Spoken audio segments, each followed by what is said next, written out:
8 minutes, that's all it took. At exactly 10:00 a.m., Shedeur Sanders dropped his brand new SS2 logo collection. By 10:08, every single item had vanished. Gone. Millions of dollars worth of merchandise evaporated faster than most people finish their morning coffee.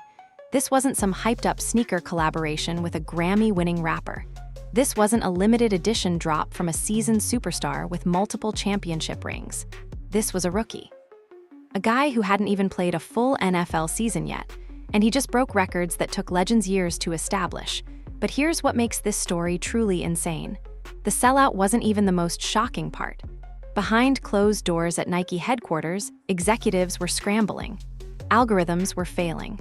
Emergency meetings were called. And according to multiple sources, the founder of Nike himself picked up the phone demanding answers. What happened next would send shockwaves through the entire sports marketing industry. Adidas panicked, Under Armour froze. Puma started rewriting their entire strategy. One rookie just changed the game forever. So how did Shedeur Sanders pull this off? And what does he know that every other athlete in professional sports doesn't? Nike has launched products for the biggest names in sports history. Michael Jordan, LeBron James, Serena Williams, Tiger Woods. They've handled Super Bowl champions, Olympic gold medalists, and global icons whose faces appear on billboards across 6 continents. Their servers are built to withstand traffic that would cripple most websites. Their logistics teams are considered the gold standard in retail operations. They've seen everything, or at least they thought they had. When Shedeur Sanders' SS2 collection went live, something unprecedented happened. The servers didn't just slow down. They didn't experience minor lag or temporary glitches. They completely crashed. The entire digital infrastructure buckled under a tsunami of traffic that nobody saw coming. Industry experts later described it as a digital stampede. Fans weren't just clicking the buy button. They were refreshing pages hundreds of times, desperate to grab anything with that crown logo before it disappeared. Warehouses that had been stocked with what Nike projected would be weeks of inventory were emptied within hours. Distribution centers on the East Coast reported sellout notifications before stores on the West Coast had even unlocked their doors for the morning. The numbers coming through on corporate dashboards looked like errors. Executives reportedly refreshed their screens multiple times, convinced there was a glitch in the system. There wasn't.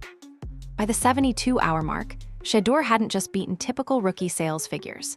He had obliterated numbers that take established NFL superstars an entire season to achieve. Some estimates suggest he moved more merchandise in those first 3 days than certain Pro Bowl veterans sell in a calendar year. And the demand showed no signs of slowing down. Every restock announcement triggered another wave of traffic that tested the limits of Nike's digital capacity. Inside Nike headquarters, the atmosphere was reportedly pure chaos. This wasn't the celebratory kind of chaos that comes with a successful launch. This was confusion, disbelief. Executives couldn't understand how their projections had been so spectacularly wrong.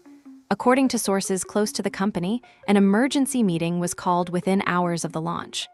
The purpose wasn't to celebrate. It was to figure out what just happened and why nobody predicted it. The mood in that boardroom was described as stunned silence followed by frantic questioning. How did their algorithms, built on decades of athlete sales data, miss this completely? Why were demographic models that had been reliable for years suddenly worthless? One insider comment reportedly leaked from that meeting, and it perfectly captured the moment. This demand is off the charts in ways we've never modeled before. But the situation escalated even further. When initial reports reached the highest levels of the company, something extraordinary happened. Phil Knight, the legendary co-founder of Nike, the man who built the company from nothing into a global empire, reportedly got personally involved. Sources claim Knight himself got on the phone demanding explanations. He wanted to understand why the supply chain had failed so dramatically. He wanted to know why Nike had underestimated this kid so badly. Think about what that means for a moment. When the founder of one of the most successful companies in human history personally calls because you sold too much product, you've witnessed something historic. This wasn't a normal product launch. This was a paradigm shift happening in real time. Nike's CFO, Matthew Friend, was allegedly staring at live data streams, frozen in genuine shock. The graphs weren't just exceeding projections. They were making projections look laughable. The conversion rates, meaning the speed at which browsers became buyers, were higher than anything Nike had seen from any athlete on their roster. According to unverified reports, those rates exceeded even their biggest NBA superstars. Let that sink in. A rookie football player was outperforming basketball icons who have been building their brands for a decade. The scramble to restock began immediately. Emergency calls went out to manufacturing partners. Production schedules were thrown out the window. Nike's logistics team, usually a well-oiled machine, was now operating in crisis mode. They weren't just trying to meet demand. They were trying to understand what demand even meant anymore when it came to Shedeur Sanders. What made this situation even more complicated was that traditional playbooks offered no guidance. When Nike signs a rookie athlete, they typically expect modest initial sales that grow over time as the player proves themselves on the field. Maybe a small spike if the player has an exceptional debut game. Nothing in their experience prepared them for demand that exploded before the player had even taken a meaningful NFL snap. The old rules were breaking down, and everyone watching knew it. To understand how Shedeur Sanders created this phenomenon, you have to rewind. You have to go back before the NFL draft, before the Colorado spotlight, before the viral moments and the social media domination. You have to understand that this didn't happen by accident. This was years in the making. Growing up as Deion Sanders' son comes with a unique kind of pressure. Your father isn't just famous, he's legendary. Prime Time wasn't just a football player. He was a cultural icon who changed how athletes could market themselves. Every move you make gets compared to that shadow. Every success gets questioned. Did you earn it, or did daddy's connections make it happen? That doubt follows you everywhere. Shedeur could have crumbled under that pressure. Plenty of athletes' kids have. The expectations become suffocating. The comparisons become exhausting. Some retreat from the spotlight entirely, wanting nothing to do with their parents' legacy. Others try to ride the coattails without putting in real work, and fans see through it immediately. But Shedeur chose a different path entirely. He decided he would build something of his own. Something that honored his father's legacy while standing completely independent from it. And he started that process long before any NFL team put his name on a draft board. The Jackson State years were crucial to this story. When Deion took over as head coach at the HBCU program, skeptics called it a publicity stunt. They said the Sanders family was using a historically black college for clout. They predicted the experiment would fail spectacularly. And when Shedeur followed his father there instead of going to a Power 5 school with national television exposure, people questioned his judgment. That decision looked crazy on paper. Top quarterback recruits don't go to programs in the Southwestern Athletic Conference. They go to Alabama. They go to Ohio State. They go to schools where NFL scouts are permanent fixtures on the sidelines. By choosing Jackson State, Shedeur was essentially removing himself from the traditional pipeline that creates NFL prospects. But something interesting happened at Jackson State. Away from the overwhelming spotlight of major college football, Shedeur developed in ways that wouldn't have been possible at a bigger program. He refined his game. He built genuine connections with teammates who weren't just using him as a stepping stone. He learned what it meant to represent something bigger than himself. The HBCU community embraced the Sanders family, and that relationship was authentic. More importantly, Shedeur started building his personal brand without the traditional media machinery that surrounds Power 5 programs. He learned to create his own content. He learned to control his own narrative. While other top prospects were filtered through sports information departments and coached on giving boring, corporate-friendly interviews, Shedeur was being himself, unfiltered, confident, real. The transfer to Colorado amplified everything he had built. When the Sanders family arrived in Boulder, it became the biggest story in college football. The circus atmosphere was unprecedented. National media descended on practices. Every game became appointment television. Critics waited eagerly for the whole thing to collapse. Shedeur thrived in that pressure cooker. His numbers were legitimate. His performances in big moments silenced doubters. And while the wins and losses varied, something became undeniable. People couldn't look away. Whether they loved him or hated him, everyone was watching. But the real magic was happening off the field. Shedeur's social media presence exploded during the Colorado years. He wasn't just posting highlights and workout videos like every other athlete. He was letting fans into his actual life. The relationship with his father. The interactions with teammates. the behind-the-scenes moments that made him feel accessible despite his famous last name. Gen Z connected with this authenticity in a way older generations might not fully understand. This generation has grown up surrounded by perfectly curated content that feels manufactured and fake. They have finely tuned radar for anything that seems inauthentic. When they sense an athlete is just reading from a PR script, they scroll past immediately. But when they see someone being genuinely themselves, they lock in. Shedeur cracked that code. His confidence wasn't manufactured by a marketing team. His swagger wasn't performed for cameras. This was actually who he was, and young fans recognized it instantly. By the time the NFL draft arrived, Shedeur Sanders wasn't a normal prospect. He was already a brand. He already had an audience that would follow him regardless of which team selected him. The merchandise sales weren't going to depend on whether fans loved the Cleveland Browns. The fans were buying Shedeur Sanders specifically. The team logo was almost irrelevant. This is what Nike's algorithms couldn't predict. They were built on models where athlete popularity was tied to team success and market size. A player for the Browns should sell less than a player for the Cowboys. A rookie should sell less than a veteran. These assumptions, baked into decades of data, were suddenly meaningless. Shedeur had rewritten the equation before he ever signed an NFL contract. The SS Crown logo wasn't just designed, it was engineered. According to sources close to the project, Nike's design team went through over 15 different versions before Shedeur finally approved the final concept. This wasn't a quick process where an athlete glances at options and picks whatever looks coolest. This was a meticulous collaboration that took months. The challenge facing Nike's designers was extraordinarily difficult. They needed to create something that acknowledged the primetime legacy without being dependent on it.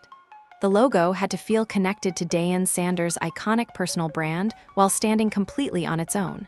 It needed to honor the past while pointing toward the future. Get that balance wrong, and the whole thing falls apart. The final result was brilliant in its simplicity. Interlocking S elements formed the foundation, an obvious reference to the Sanders name.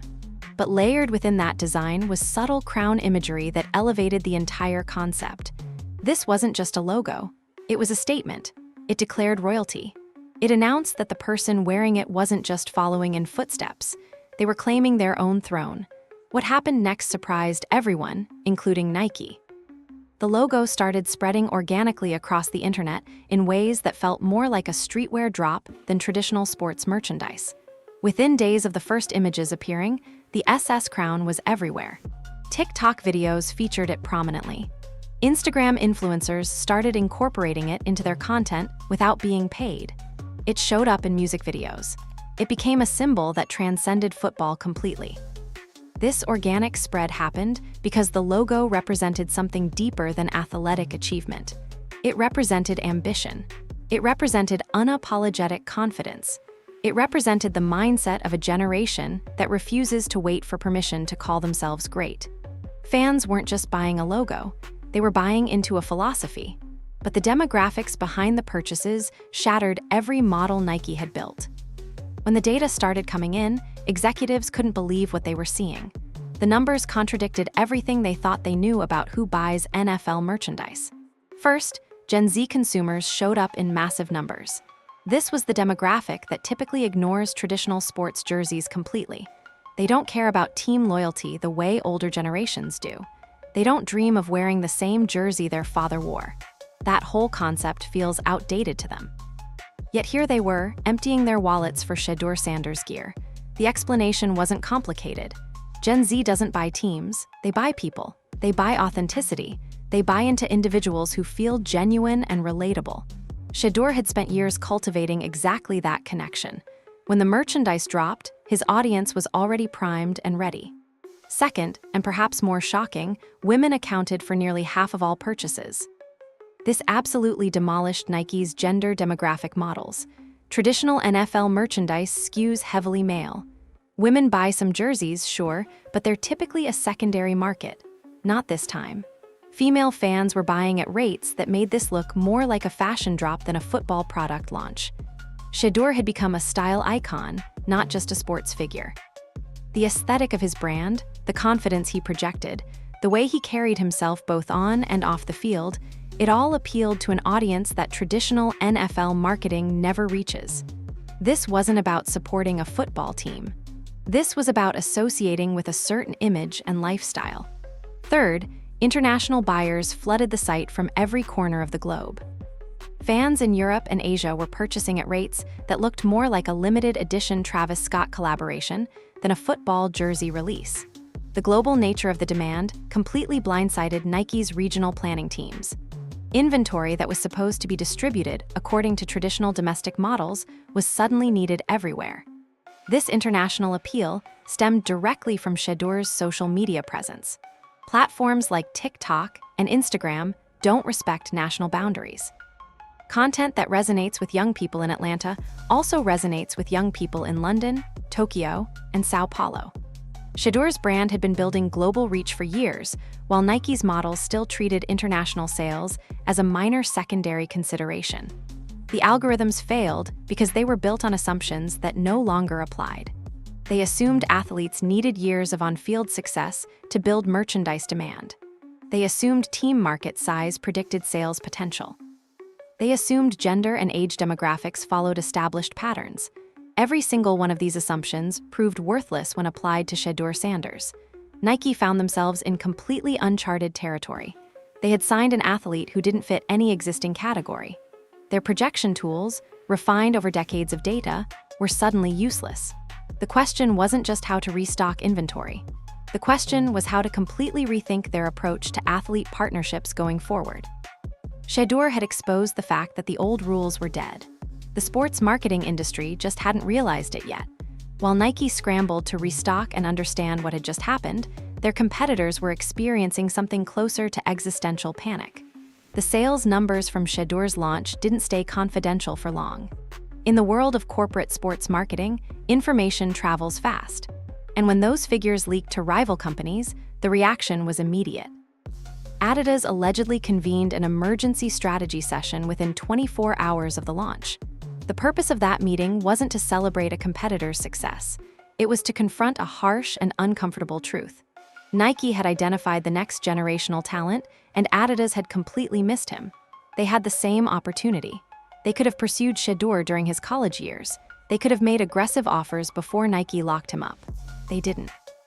Now they were watching from the sidelines as a cultural phenomenon unfolded around an athlete wearing someone else's logo. The mood in that boardroom was reportedly a mixture of frustration and fear. Frustration at the missed opportunity. Fear about what this meant for their future market position. Executives at Under Armour and Puma had similar reactions.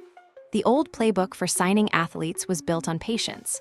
You wait for a rookie to prove themselves on the field. You let them play 2 or 3 seasons.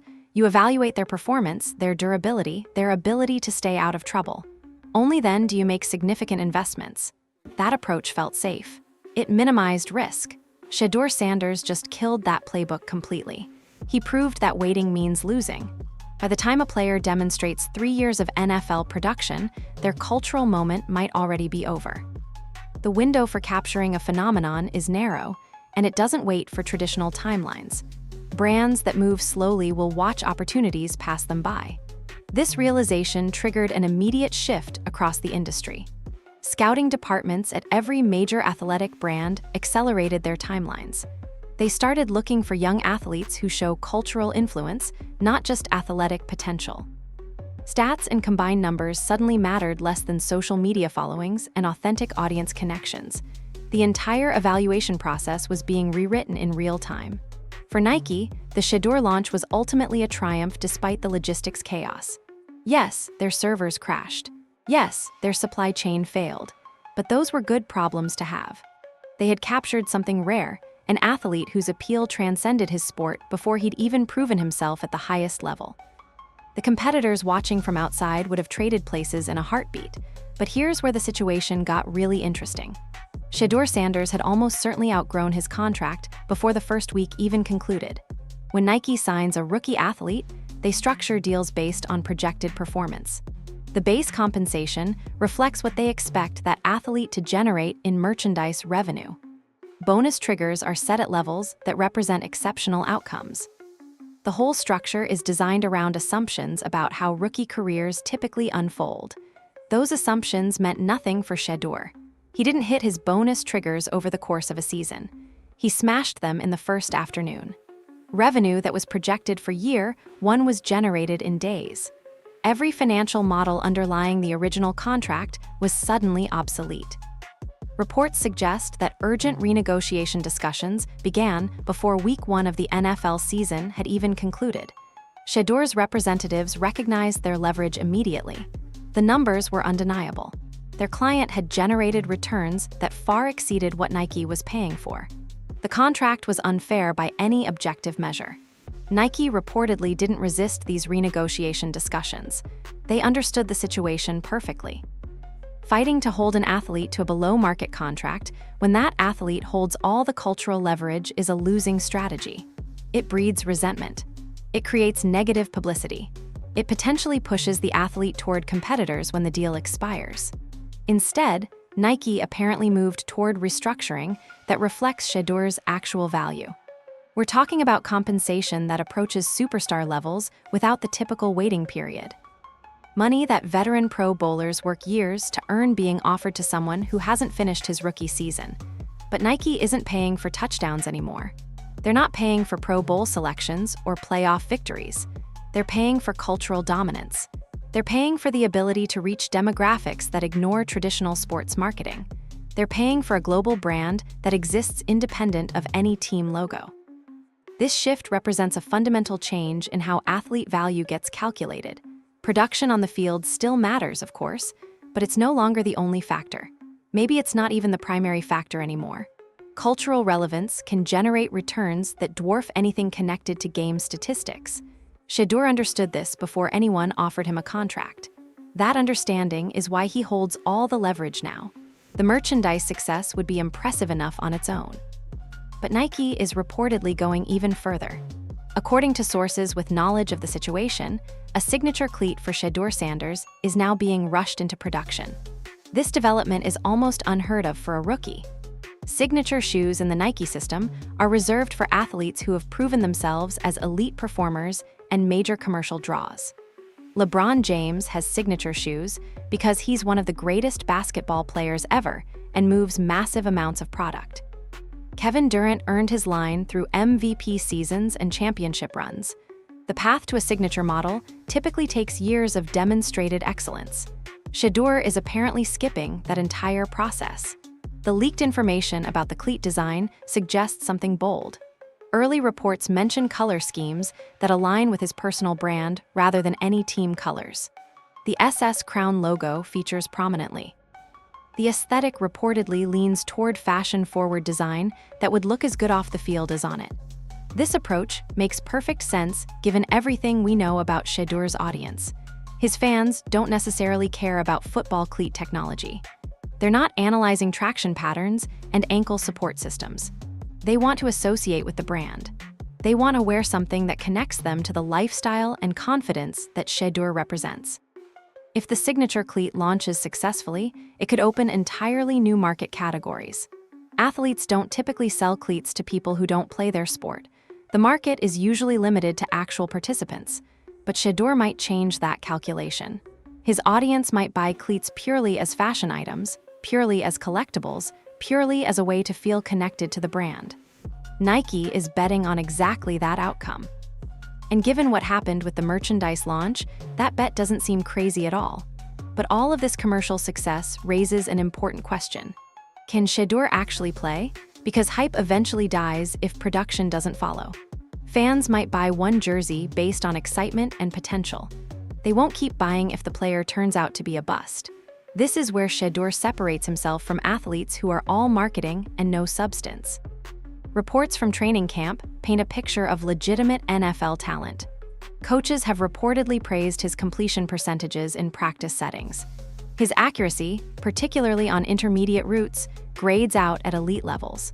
The physical tools are obvious: a quick release, good arm strength, and the ability to place the ball precisely where receivers can make plays. But the mental aspects might be even more impressive. NFL scouts consistently note Shedeur's advanced decision-making for a rookie quarterback. He reads defenses quickly. He processes information without the hesitation that typically plagues first-year players. He seems comfortable with complexity in ways that suggest genuine football intelligence. None of this guarantees success, of course. The jump from college to the NFL destroys promising careers every year. Defenses are faster. Windows are tighter. The margin for error essentially disappears. Shedeur will face challenges that no amount of social media following can help with. But here's why fans invest so deeply despite these uncertainties. They sense authenticity. They recognize the difference between manufactured corporate hype and genuine confidence. When a player's brand feels artificially constructed by marketing departments, audiences eventually see through it. The connection fades. The purchases stop. Shedeur's confidence doesn't feel manufactured. It comes from the same place as his father's legendary swagger. It's been visible since his high school days. It was on display throughout his college career. This is simply who he is, and fans respond to that authenticity by believing in his potential. They're not just buying shirts because of clever marketing. They're making a bet on future greatness. They believe Shedeur will validate their investment by succeeding on Sundays. That belief is the foundation of his commercial power. The relationship between on-field production and merchandise sales creates a virtuous cycle when things go well. Success on the field generates highlights that go viral. Those viral moments attract new fans who weren't previously paying attention. Those new fans become customers. Those customers develop loyalty that sustains purchasing even during inevitable slumps. Shedeur hasn't fully activated that cycle yet because his NFL career is just beginning. But the foundation is already extraordinary. The audience is built, the brand connection is established, the commercial momentum is proven. All that remains is production between the lines. If that production comes, and the early signs suggest it might, the current success will look like a small preview. The true explosion will be what follows. You cannot tell the story of Shedeur Sanders without talking about his father. Deion Sanders, primetime himself, isn't just a former football player. He's a case study in athlete branding that business schools still reference decades later. During his playing days, Deion understood something that most athletes didn't. The jersey you wear belongs to the team. The image you project belongs to you. He built a personal brand that transcended any organization. Cowboys fans loved him. Falcons fans loved him. 49ers fans loved him. But really, primetime fans loved him, regardless of which helmet he wore. That mentality was radical in its era. Athletes were supposed to be humble. They were supposed to credit the team and downplay individual success. Deion rejected all of that. He celebrated himself openly. He created catchphrases that became cultural touchstones. He turned end zones into performance stages. Critics called him arrogant. Fans called him must-see television. Shedeur grew up watching this blueprint executed at the highest level. He saw firsthand how an athlete could control their own narrative. He learned that waiting for media to shape your image means surrendering control. He understood that personality and authenticity could generate value independent of statistics. But Shedeur didn't just copy his father's approach. He adapted it for a completely different era. Primetime built his brand through television appearances, press conferences, and memorable on-field moments. Those channels still matter, but they're not sufficient anymore. The modern audience lives on their phones. They consume content in short bursts. They expect access and authenticity that previous generations never demanded. Shedeur mastered those new channels while maintaining the core philosophy his father pioneered. He's omnipresent on social media in ways that feel natural rather than forced. He shares moments that humanize him without undermining his confident persona. He gives fans the feeling of genuine access while maintaining appropriate boundaries. The father-son dynamic also creates compelling narrative content that drives engagement. Their interactions, the mentorship, the occasional teasing, the obvious mutual respect, it all provides storytelling material that traditional athlete brands can't match. Fans feel like they know this relationship. They've watched it evolve through college seasons and draft preparation. That emotional investment transfers directly to commercial behavior. The famous story about Deion limiting Shedeur to a $2,000 allowance despite the family's wealth illustrates this relationship perfectly. It wasn't about the money. It was about building hunger. It was about ensuring that success would be earned rather than inherited. Shedeur had to develop his own relationship with ambition rather than coasting on family resources. That lesson clearly stuck. The drive visible in Shedeur's approach to brand building reflects someone who genuinely wants to create something of his own.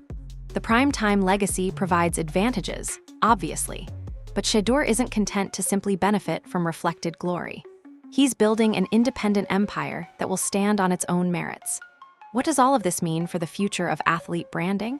Shedeur Sanders has officially demonstrated that the old model is dead. Rookies no longer need to wait for permission to be superstars. They no longer need to prove themselves over years of professional performance before commanding major commercial attention. If the audience connection exists, the business follows immediately. This realization will change how athletes approach their careers from the very beginning. High school players will start thinking about personal branding as seriously as they think about recruiting rankings. College athletes will recognize that their social media presence is potentially worth more than their athletic scholarship. The line between athlete and influencer will continue to blur until the distinction becomes meaningless. Brands will adapt their strategies accordingly. The traditional model of signing established veterans to safe, predictable endorsement deals will seem increasingly outdated. The real value will be found in identifying young athletes with cultural potential and securing their partnerships before that potential is obvious to everyone. The risks of this approach are significant. Many young athletes with promising social media numbers will fail to develop commercially. Some will flame out due to poor on-field performance. Others will make mistakes that damage their brands. The hit rate on early investments will be low. But the upside of getting it right, as Nike just demonstrated with Shedeur, is enormous. One correct bet can generate returns that cover dozens of misses. The economics favor aggressive early action, even with high failure rates. We're witnessing the beginning of a sports marketing revolution. The old guard that built their empires on traditional athlete partnerships will have to evolve or watch market share evaporate. The new players who understand this shifting landscape will find opportunities that didn't exist a decade ago. And at the center of this revolution stands a rookie quarterback who understood the game before anyone handed him a playbook.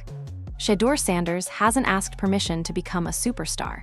He didn't wait for the NFL to validate his potential. He didn't wait for scouts to confirm his talent.